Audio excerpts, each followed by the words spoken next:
Telangana CM Revanth Reddy ఇవాళ వరంగల్ జిల్లాలో పర్యటించనున్నారు. కాళోజీ కళాక్షేత్రం ప్రారంభోత్సవంతో పాటు పలు అభివృద్ధి పనులకు ఆయన శంకుస్థాపన చేయనున్నారు.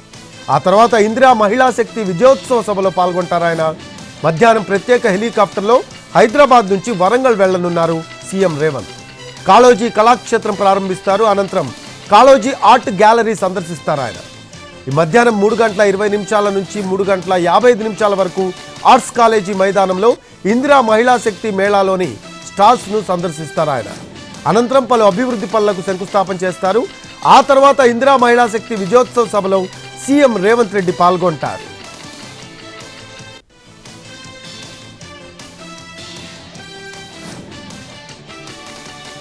ఇవాళ 7వ రోజు అసెంబ్లీ సమావేశాలు కొనసాగనున్నాయి. ఇవాళ సభ ముందుకు పలు బిల్లులను తీసుకురానుంది కూటమి ప్రభుత్వం. ఏపీ కోఆపరేటివ్ సొసైటీ చట్ట సవరణ బిల్లు, ఏపీ ఎక్సైజ్ చట్ట సవరణ బిల్లు, ఏపీ ప్రొహిబిషన్ చట్ట సవరణ బిల్లును ప్రవేశపెట్టనుంది. గత ప్రభుత్వం ఋషికొండలో నిర్మించిన భవనాల నిర్మాణంపై సభలో స్వల్పకాలిక చర్చ జరగనుంది. పోలవరం ప్రాజెక్టు, ఇతర సాగునీటి ప్రాజెక్టులపై కూడా చర్చించనున్నారు. ఇవాళ ఏపీ శాసన మండలిలో 5 బిల్లులను ప్రవేశపెట్టనుంది కూటమి ప్రభుత్వం. ఏపీ పంచాయతీరాజ్ సవరణ బిల్లు, ఏపీ మున్సిపల్ సవరణ బిల్లు, ఎన్టీఆర్ హెల్త్ యూనివర్సిటీ సవరణ బిల్లు, ఏపీ ఆయుర్వేదిక్ హోమియోపతి చట్ట సవరణ బిల్లు, ఏపీ మెడికల్ రిజిస్ట్రేషన్ చట్ట సవరణ బిల్లులను ప్రవేశపెట్టి ఆమోద ముద్ర వేయనుంది. 7 కీలక బిల్లులకు ఏపీ అసెంబ్లీ ఆమోదం తెలిపింది. ఏపీ మున్సిపల్ సవరణ బిల్లు, ఏపీ పంచాయతీరాజ్ సవరణ బిల్లు, హెల్త్ యూనివర్సిటీ సవరణ బిల్లు, ఏపీ ల్యాండ్ గ్రాబింగ్ నిరోధక bill 2024, ayurvedic homeopathy medical practitioners చట్ట సవరణ, అలాగే ఏపీ మెడికల్ ప్రాక్టీషనర్స్ రిజిస్ట్రేషన్ చట్ట సవరణ బిల్లు 2024లను అసెంబ్లీ ఆమోదించింది. ఏపీ సర్కార్ జనాభా పెరుగుదలపై పూర్తిగా దృష్టి సారించింది. ఇందుకు గతంలో ఉన్న నిబంధనలను పూర్తిగా తొలగిస్తోంది. ఇందులో భాగంగా మంత్రి నారాయణ కూడా అసెంబ్లీలో కీలక ప్రకటన చేశారు. ఇకపై ఎంతమంది పిల్లలు ఉన్నప్పటికీ పట్టణ స్థానిక సంస్థల ఎన్నికల్లో పోటీ చేయవచ్చని తెలిపారు.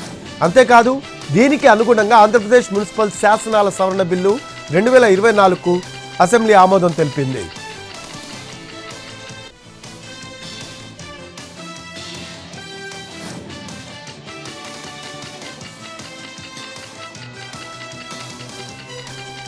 Mahabub Nagar BJP MP DK అరుణను పోలీసులు అదుపులోకి తీసుకున్నారు.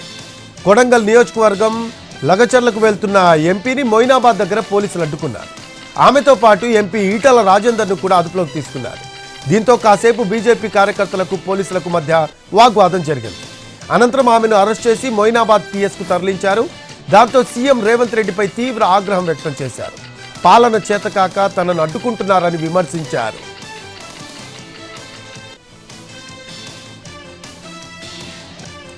తెలంగాణ ప్రభుత్వం చేపడుతున్న సమగ్ర కుటుంబ సర్వేపై ప్రతిపక్షాలు రాజకీయ లబ్ధి కోసమే విమర్శలు చేస్తున్నాయని మంత్రి పొంగులేటి శ్రీనివాసరెడ్డి ఆరోపించారు. ప్రతిపక్ష పార్టీల ఉనికి ప్రశ్నార్థకంగా మారుతున్న తరుణంలో ఏదో ఒక విమర్శ చేయాలి అన్న ఉద్దేశంతోనే సర్వేపై ఆరోపణలు చేస్తున్నాయని మండిపడ్డారు. ఆయన కుటుంబ సర్వే శాస్త్రీయంగా జరుగుతుందని తెలిపారు. సర్వే వల్ల ప్రజల ఆస్తులకు ఎలాంటి సమస్య వచ్చే అవకాశం లేదని స్పష్టం చేశారు. ఆయన ఎన్నికల హామీల అమలు విషయంలో చంద్రబాబు ప్రభుత్వం ప్రజల్ని మభ్యపెట్టే ప్రయత్నం చేస్తుందని వైసీపీ ఎమ్మెల్సీ బొత్స సత్యనారాయణ అన్నారు. దీపం 2 పథకాన్ని తప్పుదోవ పట్టించేలా కూటమి ప్రభుత్వం వ్యవహరిస్తుందని విమర్శించారు.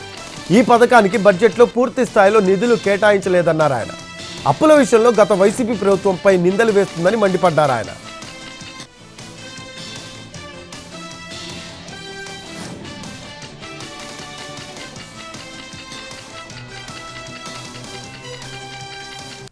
భక్తి టీవీ కోటి దీపోత్సవం 10వ రోజు కార్యక్రమాలు నేత్రపర్వంగా సాగాయి. కాశీ విశ్వేశ్వరుడు, విశాలాక్షి అమ్మవార్ల కన్యాలోత్సవం కన్నుల పండువగా జరిగింది. కార్యక్రమానికి రక్షణ మంత్రి రాజ్నాథ్ సింగ్ ముఖ్య అతిథిగా హాజరయ్యారు. దేశ ప్రజల మధ్య ఐక్యమత్యం పెంచేందుకు, కొత్త ఉత్తేజం పెంపొందించేందుకు కోటి దీపోత్సవం ఒక మహత్తర వేదిక అన్నారు కేంద్ర హోంశాఖ మంత్రి రాజ్నాథ్ సింగ్. ఒక ఆధ్యాత్మిక కార్యక్రమాన్ని ఈ స్థాయిలో నిర్వహించడం అద్భుతమని కితాబిచ్చారు. ఆయన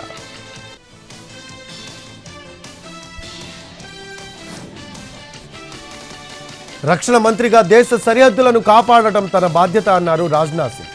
అయితే సరిహద్దుల భద్రత ఎంత ముఖ్యమో సంస్కృతిని కాపాడటం కూడా అంతే ముఖ్యమన్నారు ఆయన. భక్తి టీవీ ఆ పని చేస్తున్నందుకు సంతోషంగా ఉందన్నారు రాజ్నాథ్ సింగ్.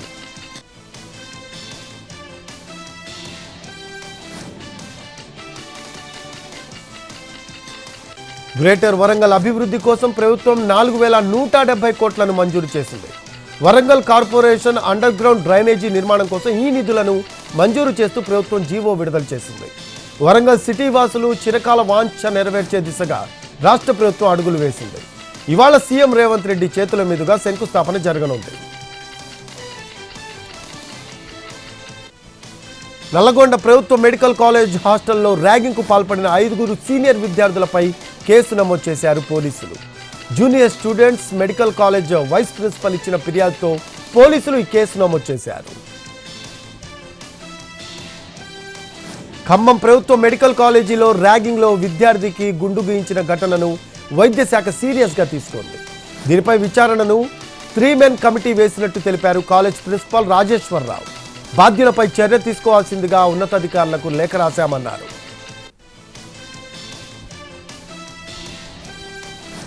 నెల్లూరు జిల్లా కొడవలూరు మండలం చంద్రశేఖరపురం గురుకుల పాఠశాలలో 25 మంది విద్యార్థులు అస్వస్థతకు గురయ్యారు. స్టూడెంట్స్కి డాక్టర్లు వైద్య పరీక్షలు చేశారు. సమాచారం అందుకున్న కోవూరు ఎమ్మెల్యే వేమిరెడ్డి ప్రశాంత్ రెడ్డి గురుకుల పాఠశాలకు చేరుకొని విద్యార్థులను పరామర్శించారు. ఇటీవల కురిసిన వర్షాలకు నీరు కలుషితమై అతిసారా ప్రబలినట్లు సమాచారం. హాస్టల్లో ఉన్న కలుషితమైన నీటిని పరిశీలించి ల్యాబ్కు పంపించారు అధికారులు. బోరుగడ్డ అనిల్కు మంగళగిరి కోర్టు రిమాండ్ విధించింది. దాంతో ఆయన్ను రాజమండ్రి సెంట్రల్ జైలుకు తరలించారు పోలీసులు. ఇవాళ మరోసారి కస్టడీలోకి తీసుకోనున్నారు తుళ్లూరు పోలీసులు.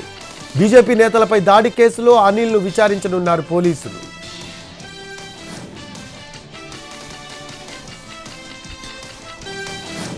నిజామాబాద్ నగరమే నీతూ కిరణ్ భర్త బీఆర్ఎస్ నాయకుడు దండు శేఖర్ పై దాడి చేశాడు ఓ ఆటో డ్రైవర్.